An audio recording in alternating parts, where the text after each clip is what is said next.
What is prepaid expenses? Prepaid expenses ये शब्द फिर से नए अकाउंटेंट्स के लिए नया शब्द है। ये जो पुराने अकाउंटेंट है, पुराने खिलाड़ी है, उन्हें इस बारे में पता जरूर होगा, लेकिन फिर भी आज के इस वीडियो में उन्हें भी कुछ ना कुछ नई जानकारी आज जरूर मिलेगी। बिजनेस ओनर्स के लिए भी ये समझना बहुत जरूरी है व्हाट इज प्रीपेड एक्सपेंडिचर। तो प्रीपेड एक्सपेंडिचर, प्रीपेड एक्सपेंसेस का मतलब जैसा कि आप समझ रहे हैं यहां पे दो शब्द है, एक है प्रीपेड, एक है एक्सपेंडिचर। तो प्रीपेड और एक्सपेंडिचर या एक्सपेंसेस जो भी हम कहना चाहे। प्रीपेड, मोबाइल में आपने सुना होगा प्रीपेड, प्रीपेड मेरा मोबाइल जो है इसका कनेक्शन प्रीपेड है, मेरा कनेक्शन पोस्टपेड है। मोबाइल में क्या होता है कि प्रीपेड मतलब हम मोबाइल सर्विस यूज करने के पहले ही पैसा देते हैं, और पोस्टपेड में सर्विस यूज करने के बाद, महीना खत्म होने के बाद हमें बिल आता है और फिर हम पैसा देते हैं।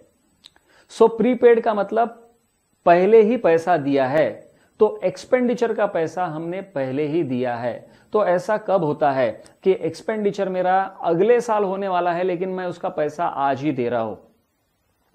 इसका छोटा सा उदाहरण मैं आपको देता हूं। इंश्योरेंस के केस में अगर आपने इंश्योरेंस 1 साल के लिए इंश्योरेंस निकाला है और ये इंश्योरेंस आपने निकाला है 1 जनवरी को, हमारा अकाउंटिंग ईयर खत्म होता है 31 मार्च को, आपने 1 जनवरी को इंश्योरेंस निकाला है 1 साल का, तो ये 1 साल का इंश्योरेंस जो है वो अगले मतलब 31 दिसंबर तक चलेगा, 31 दिसंबर तक चलेगा।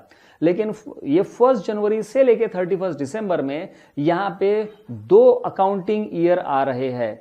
एक अकाउंटिंग ईयर मतलब 3 महीने का अकाउंटिंग पार्ट रहेगा, उसमें वो रहेगा जनवरी, फरवरी, मार्च, ये 3 महीने रहने वाले हैं। तो ये 3 महीने का अकाउंटिंग का खर्चा आपको, मतलब ये इंश्योरेंस का खर्चा आपको अलग करना है। और दूसरा रहेगा हमारा 9 महीने का पार्ट जो कि अप्रैल से दिसंबर तक का है। ये हमारा अकाउंटिंग ईयर 31 मार्च को खत्म होता है, इसलिए हम यहां पे रिकॉर्ड करते समय एक्सपेंडिचर को 2 पार्ट में रिकॉर्ड करेंगे। मान के चलिए आपने 1 लाख रुपए पे किया है इंश्योरेंस के लिए। मैं यहां पे लाइफ इंश्योरेंस की बात नहीं कर रहा हूं, आपके एसेट का इंश्योरेंस है, आपका बिजनेस में जो एसेट्स है, स्टॉक है, उसका इंश्योरेंस है। तो आपने 1 लाख रुपए खर्चा किए हैं, या फिर आसान कैलकुलेशन के लिए 1,20,000 समझ लेते हैं।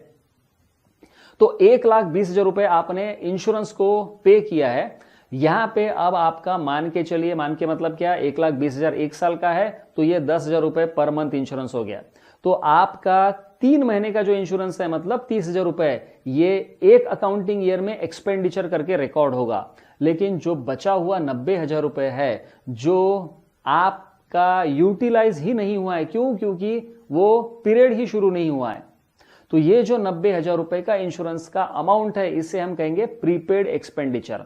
ये अगले साल में यूज होगा, इसलिए 31 मार्च को जो आपकी बैलेंस शीट बनेगी 31 मार्च को, उसमें आप 1,20,000 में से 30,000 रुपए का खर्चा रिकॉर्ड कर देंगे और 90,000 रुपए आप प्रीपेड एक्सपेंडिचर दिखाएंगे। प्रीपेड एक्सपेंडिचर या फिर प्रीपेड इंश्योरेंस जिसे आप कहेंगे। Prepaid expenditure is an asset for us, please remember, ये आपके बैलेंस शीट में रहेगा और बैलेंस शीट में ये करंट एसेट्स में, एसेट साइड में आपको दिखेगा। करंट एसेट का ही ये पार्ट होता है प्रीपेड एक्सपेंडिचर। तो करंट एसेट के अंदर आप प्रीपेड एक्सपेंडिचर दिखाएंगे 90,000 रुपए का, इसे आप कैरी फॉरवर्ड करेंगे अगले साल, और अगले साल आप इसको आप ट्रांसफर करेंगे प्रॉफिट एंड लॉस में। मतलब अगले साल की जो बैलेंस शीट बनेगी 31 मार्च को, वहां पे ये प्रीपेड एक्सपेंडिचर नहीं दिखेगा, क्योंकि 31 दिसंबर को ही ये इंश्योरेंस का पैसा कंज्यूम हो जाएगा, एग्जॉस्ट हो जाएगा। क्योंकि 31 दिसंबर के बाद आपका इंश्योरेंस वैलिड ही नहीं है, तो पैसा खत्म हो गया, एग्जॉस्ट हो गया। तो अगली जो बैलेंस शीट बनेगी वहां पे ये प्रीपेड एक्सपेंडिचर नहीं आएगा।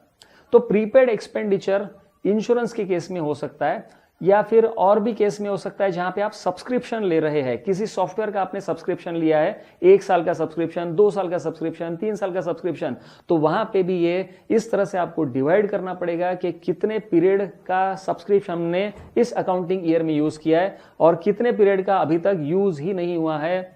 तो जितने पीरियड का आपका सॉफ्टवेयर का सब्सक्रिप्शन यूज नहीं हुआ है, उतने पीरियड का जो सब्सक्रिप्शन की वैल्यू है, कीमत है, उसको आप कहेंगे प्रीपेड एक्सपेंडिचर।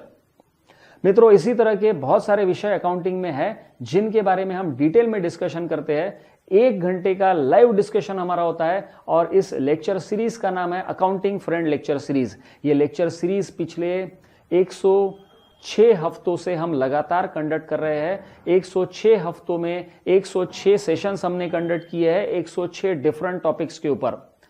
तो आप अगर इन बातों को डिटेल में सीखना चाहते हैं तो मुझसे आप जुड़ सकते हैं। मेरे जैसे और भी फैकल्टीज है, इसमें लाइव सेशंस हम कंडक्ट करते हैं। इसका रजिस्ट्रेशन का लिंक मैंने डिस्क्रिप्शन बॉक्स, कमेंट्स या बायो में आप देख सकते हैं।